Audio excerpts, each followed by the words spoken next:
ಚುನಾವಣೆ ಹತ್ರ ಆಗ್ತಾ ಇದ್ದಂತೆ ರಾಜ್ಯದಲ್ಲಿ ಮೈತ್ರಿಯಾಗಿರೋ ಬಿಜೆಪಿ ಜೆಡಿಎಸ್ ನಡುವೆ ಬಿರುಕು ಉಂಟಾದಂಗೆ ಕಾಣಿಸ್ತಾ ಇದೆ. ಈ ಬಿರುಕುನ ಈಗಲೇ ಪ್ಯಾಚ್ ಅಪ್ ಮಾಡ್ಕೊಂಡು ಸರಿ ಮಾಡ್ಕೊಳ್ತಾರಾ ಅಥವಾ ಅದು ದೊಡ್ಡದಾಗಿ ಬೇರೊಂದು ಪಕ್ಷ ಅದರ ಲಾಭವನ್ನು ಪಡೆದುಕೊಳ್ತಾ ಗೊತ್ತಿಲ್ಲ. ಬಿಜೆಪಿ ಜೆಡಿಎಸ್ ಮೈತ್ರಿಯಲ್ಲಿ ಕೊನೆ ಗಳಿಗೆಯಲ್ಲಿ ಅಪಸ್ವರ ಕೇಳಿ ಬರ್ತಾ ಇದೆ. ಚುನಾವಣೆ ಹೊಸ್ತಿಲಲ್ಲೇ ಭಿನ್ನಾಭಿಪ್ರಾಯಗಳು ತಲೆದೋರ್ತಾ ಇದೆ. ಮೈತ್ರಿ ಬಗ್ಗೆ ಒಳ್ಳೆ ಮಾತು ಆಡ್ತಾ ಇದ್ದ ಎಚ್ಡಿಕೆ ನೆನ್ನೆ ಇದ್ದಕ್ಕಿದ್ದಂಗೆ ರೆಬಲ್ ಆಗ್ಬಿಟ್ಟಿದ್ರು.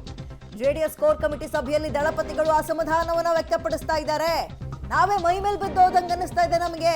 ಬಿಜೆಪಿ ಜೆಡಿಎಸ್ ಮೈತ್ರಿಯಲ್ಲಿ ಕೊನೆ ಗಳಿಗೆಯಲ್ಲಿ ಅಪಸ್ವರ. ಒಂದ್ ಕಡೆ ಸೀಟು ಹಂಚಿಕೆ ನಮಗೆ ಕನ್ಫರ್ಮು ಮಾಡ್ತಿಲ್ಲ, ನಮ್ಮ ಕಡೆ ಪ್ರಚಾರನಾದ್ರೂ ಆರಂಭ ಮಾಡೋಣ ಅಭ್ಯರ್ಥಿಗಳನ್ನ ಹಾಕಿ ಅಂತ. ಮತ್ತೊಂದ್ ಕಡೆ ನಮ್ಮನ್ನ ಏನಕ್ಕೂ ಪರಿಗಣನೆಗೆ ತಗಂತ ಇಲ್ಲ ಅಂತ. ಹಾಗಾದ್ರೆ ಯಾವೆಲ್ಲ ಅಂಶಗಳು ಜೆಡಿಎಸ್ ಮುನಿಸಿಗೆ ಈ ಮೈತ್ರಿ ಬಗ್ಗೆ ಕಾರಣವಾಗ್ತಾ ಇದೆ, ಏನೆಲ್ಲ ಅಂಶಗಳಿದೆ, ಒನ್ ಬೈ ಒನ್ ನೋಡ್ತಾ ಹೋಗೋಣ. ಬಿಜೆಪಿ ಮೇಲೆ ಜೆಡಿಎಸ್ಗೆ ಅಸಮಾಧಾನಗಳು ಯಾಕೆ? ಕಾರಣ ನಂಬರ್ 1, ಬಳ್ಳಾರಿ ಹಾವೇರಿಯಲ್ಲಿ ಜೆಡಿಎಸ್ ಪಕ್ಷದ ಮುಖಂಡರನ್ನೇ ಬಿಜೆಪಿಗೆ ಸೇರಿಸ್ಕೊಳ್ತಾ ಇರೋದು.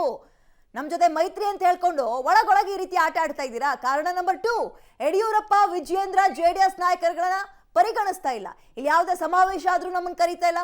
ಅಭ್ಯರ್ಥಿಗಳನ್ನು ಘೋಷಣೆ ಮಾಡಿ ಇನ್ನೇನು ಅವ್ರು ಪ್ರಚಾರ ಆರಂಭ ಮಾಡ್ತಾರೆ ಅಂದ್ರೆ ಅದಕ್ಕೂ ಕೂಡ ನಮ್ಮನ್ನು ಕರೀತಾ ಇಲ್ಲ. ಲೆಕ್ಕಕ್ಕೆ ತಗೊಳ್ತಾ ಇಲ್ಲ ನಮ್ಮನ್ನ. ನಾಮಕಾವಸ್ಥೆಗಿದ್ದೀವಿ ಸುಮ್ಮನೆ ಮೈತ್ರಿ ಅನ್ಕೊಂಡು. ಕಾರಣ ನಂಬರ್ 3, ಬಿಜೆಪಿ ಅಭ್ಯರ್ಥಿ ಘೋಷಣೆಯನ್ನ ಜೆಡಿಎಸ್ ಗಮನಕ್ಕೆ ತರದೇ ಇರೋದು. 20 ಜನರನ್ನ ಅನೌನ್ಸ್ ಮಾಡ್ಬಿಟ್ರಲ್ಲ, ಒಂದ್ ಮಾತು ನಮ್ಮನ್ನು ಕೇಳಿದ್ರ ನೀವು? ನಮ್ಮನ್ನ ಲೆಕ್ಕಕ್ಕೆ ತಗೊಂಡಿಲ್ಲ. ಇದು ಕೂಡ ಜೆಡಿಎಸ್ನ ಅಸಮಾಧಾನಕ್ಕೆ ಕಾರಣವಾಗ್ತಾ ಇದೆ. ನಂಬರ್ 4, ಕೋಲಾರ ಕ್ಷೇತ್ರದ ಬಗ್ಗೆ ಬಿಜೆಪಿ ಇನ್ನೂ ಏನು ಹೇಳ್ತಾ ಇಲ್ಲ. ಇವರು ಆಲ್ರೆಡಿ ಅಭ್ಯರ್ಥಿ ಘೋಷಣೆ ಮಾಡಕ್ಕೆ ತುದಿಗಲ್ಲಲ್ಲಿ ಜೆಡಿಎಸ್ ನಿಂತಿದೆ. ಮತ್ತೊಂದ್ ಕಡೆ ಕೋಲಾರ ಬಿಜೆಪಿ ಇಟ್ಕೊಳ್ತಾ ಜೆಡಿಎಸ್ ಬಿಟ್ಕೊಡ್ತಾ ಗೊತ್ತಿಲ್ಲ. ನಂಬರ್ 5, ಜಿಲ್ಲಾ ಮಟ್ಟದಲ್ಲಿ ಇನ್ನೂ ಬಿಜೆಪಿ ಜೆಡಿಎಸ್ ಸಭೆಗಳನ್ನ ಮಾಡದೇ ಇರೋದು. ಕಾರ್ಯಕರ್ತರಲ್ಲಿ ಇನ್ನೂ ಕಚ್ಚಾಟಗಳಿದಾವೆ. ಬಿಜೆಪಿ ಜೆಡಿಎಸ್ ಸಮನ್ವಯ ಸಮಿತಿ ರಚನೆ ಆಗದೆ ಇರೋದು. ಈ ರೀತಿಯ ಹಲವು ಅಂಶಗಳು ಜೆಡಿಎಸ್ನ ಅಸಮಾಧಾನಕ್ಕೆ ಕಾರಣವಾಗ್ತಾ ಇದೆ. ಹೆಚ್ಚಿನ ಡೀಟೇಲ್ಸ್ ನಮ್ಮ ಪ್ರತಿನಿಧಿ ರೋಹಿತ್ ನೀಡ್ತಾರೆ. ರೋಹಿತ್, ಹಲವಾರು ಅಂದ್ರೆ ಅವ್ರು ಹೇಳ್ತಾ ಇರೋದ್ರಲ್ಲೂ ಒಂದ್ ರೀತಿ ನ್ಯಾಯ ಇದ್ದಂಗೆ ಕಾಣಿಸ್ತಾ ಇದೆ. ನಮ್ಮನ್ನ ಮೇಲ್ನೋಟಕ್ಕೆ ಬರೀ ಬಾಯಿ ಮತ್ತಿಗೆ ದೋಸ್ತಿ ಅಂತ ಇದ್ದಾರೆ, ನಮ್ಮನ್ನ ಲೆಕ್ಕಕ್ಕೆ ತಗೊಳ್ತಾ ಇಲ್ಲ. ಈ ಕಡೆ ಸೀಟು ಹಂಚಿಕೆಲಾಗಿರ್ಬೋದು, ಪಕ್ಷದ ಪ್ರಚಾರ ಕಾರ್ಯಕ್ರಮಗಳಾಗಿರ್ಬೋದು, ಸಮಾವೇಶದಲ್ಲಾಗಿರ್ಬೋದು. ಮತ್ತ್ಯಾಕೆ ದೋಸ್ತಿ ಬೇಕಿತ್ತು, ಮೈತ್ರಿ ಬೇಕಿತ್ತು? ಜೆಡಿಎಸ್ ಕೇಳ್ತಾ ಇರೋದ್ರಲ್ಲೂ ಒಂಥರ ನ್ಯಾಯ ಇದೆ ಅಲ್ವಾ? ಬಿಜೆಪಿ ನಡೆ ಏನಾಗಿರ್ಬೋದು, ಯಾವ ರೀತಿಯಾಗಿ ಮಾತುಕತೆಗಳು ಓಡಾಡ್ತಾ ಇದೆ ಈ ವಿಚಾರದಲ್ಲಿ ಅಂತ? ಖಂಡಿತ ವಿದ್ಯಾ, ಹಲವು ವಿಚಾರಗಳನ್ನು ಇಟ್ಕೊಂಡು ನಿನ್ನೆ ಕೋರ್ ಕಮಿಟಿ ಸಭೆಯಲ್ಲಿ ಹಲವು ವಿಚಾರಗಳು ಪ್ರಸ್ತಾಪ ಆಯಿತು. ಈ ನಿಟ್ಟಿನಲ್ಲಿ ಪ್ರಮುಖವಾಗಿ ಬಿಜೆಪಿ ವಿರುದ್ಧ ಅಸಮಾಧಾನವನ್ನೇ ಸಾಕಷ್ಟು ನಾಯಕರು ವ್ಯಕ್ತಪಡಿಸಿರುವಂಥದ್ದು. ಯಾಕಂದರೆ ಬಳ್ಳಾರಿ ಮತ್ತು ಹಾವೇರಿ ಭಾಗದಲ್ಲಿ ಜೆಡಿಎಸ್ನ ನಾಯಕರನ್ನೇ ಬಿಜೆಪಿಗೆ ಸೇರ್ಪಡೆ ಮಾಡ್ಕೊಳ್ತಾ ಇದ್ದಾರೆ ನಿಟ್ಟಿನಲ್ಲಿ ಆ ಭಾಗದ ನಾಯಕರು ಒಂದು ರೀತಿಯಾಗಿ ಆಕ್ಷೇಪವನ್ನು ವ್ಯಕ್ತಪಡ್ತಾರೆ. ಇದಲ್ಲದೆ ಕುಮಾರಸ್ವಾಮಿ ಅವರನ್ನು ಸೇರಿದಂತೆ ಇತರ ನಾಯಕರನ್ನ ಬಿಜೆಪಿಯಲ್ಲಿರುವಂತಹ ಯಡಿಯೂರಪ್ಪನವರಾಗ್ಬೋದು ಮತ್ತು ವಿಜೇಂದ್ರ ಇವರು ಯಾರು ಕೂಡ ಗಣನೆಗೆ ತಗೊಳ್ತಾ ಇಲ್ಲ.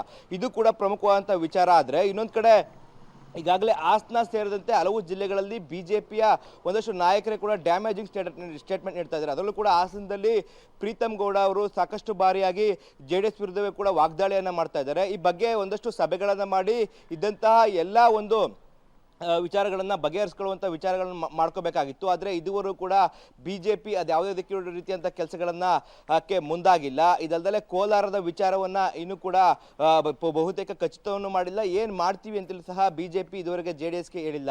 ಇದಲ್ಲದೆ ಕಳೆದ ಬಾರಿ ಮೊದಲ ಪಟ್ಟಿ ಏನು ಬಿಜೆಪಿ ಬಿಡುಗಡೆ ಮಾಡ್ತು ಕರ್ನಾಟಕದಲ್ಲಿ, ಆ ವೇಳೆಯೂ ಸಹ ಯಾವ್ಯಾವ ಕ್ಷೇತ್ರಕ್ಕೆ ಯಾವ್ಯಾವ ಅಭ್ಯರ್ಥಿಗಳನ್ನು ಆಗ್ತಾ ಇದೀವಿ ಅನ್ನೋ ನಿಟ್ಟಿನಲ್ಲಿ ಕುಮಾರಸ್ವಾಮಿ ಅವರ ಬಳಿ ಚರ್ಚೆಯೂ ಕೂಡ ಆಗಿಲ್ಲ. ಇದೆಲ್ಲ ವಿಚಾರಗಳು ಸಾಕಷ್ಟು ಅಸಮಾಧಾನಕ್ಕೆ ಜೆಡಿಎಸ್ ನಾಯಕರಿಗೆ ಗುರಿಯಾಗಿರುವಂಥದ್ದು.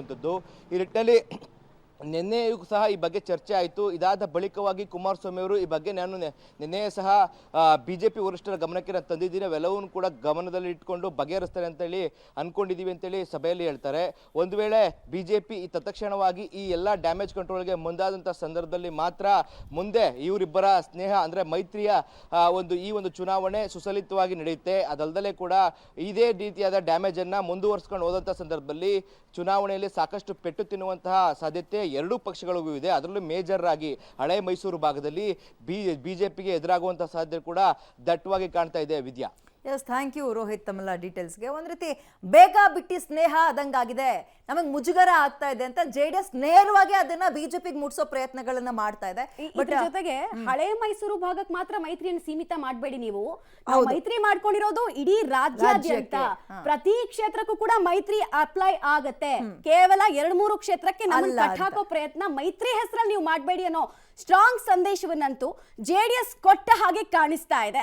ಇದನ್ನ ಸಾರ್ಟ್ ಔಟ್ ಮಾಡ್ಲಿಲ್ಲ ಅಂತ ಹೇಳಿದ್ರೆ ಹಿಂದೆ ಕಾಂಗ್ರೆಸ್ ಹಾಗೂ ಜೆಡಿಎಸ್ ಸರ್ಕಾರ ಇದ್ದಾಗ ಏನೆಲ್ಲ ಸಮಸ್ಯೆಗಳು ಎದುರಾಗಿತ್ತು ದೋಸ್ತಿಗಳಿಗೆ, ಅದು ಹೊಸ ದೋಸ್ತಿಗಳಿಗೂ ಅಪ್ಲೈ ಆಗುತ್ತೆ ಅಂತ ಅನ್ಸುತ್ತೆ.